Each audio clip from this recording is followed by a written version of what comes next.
যাদের কাছে এরকম 14 আছে বা 13 আছে, এই টেলিফোটো লেন্স নাই, 3x পোর্ট্রেট নিতে পারেন না, 1x নেওয়া লাগে। 3x নিলে হয় কি যে ফোকাল লেন্সটা বেশি হয়, দেখতে ভালো লাগে। তো এই ফোনেও 3x নেওয়া যায়, আপনাদেরকে দেখাই ট্রিক্সটা, গাড়িটা যায় না। আর এই পোর্ট্রেটে তো 1x, এখানে কোনো পোর্ট্রেটে জুম হয় না। তো আপনারা নর্মালি ফটোতে এই ঠাস করে জুম করে এর পোর্ট্রেটে চলে যাবেন, চলে যাওয়ার সাথে দেখবেন কি যে এই জায়গা জুম হয়ে গেছে, এটা হ্যাং করতেছে, পরের বার এবার হয়েছে। এই দেখেন কত সুন্দর, দাঁড়ান এটা একটু পোর্ট্রেটটাই যাইছে। মামা দিক তাকান গাইস, ওয়েট, জায়গা হলুদ বাতি জ্বলতেছে না, এই যে জ্বলছে।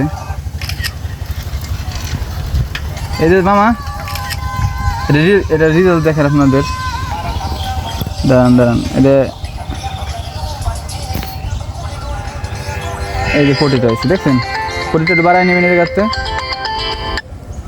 আহামরি কিন্তু অত খারাপ না, ডিটেলস একটু লস হয়েছে, বাট এটা 3x এর মতো খাটান যাবে এটা, ঠিক আছে। আপনারা যাদের 13 আছে আপনারা আফসোস করেন যে যদি 3x পোর্ট্রেট নিতে পারতাম, তো আপনারা এই ট্রিক্সটা কাজে লাগাতে পারেন, ঠিক আছে। তো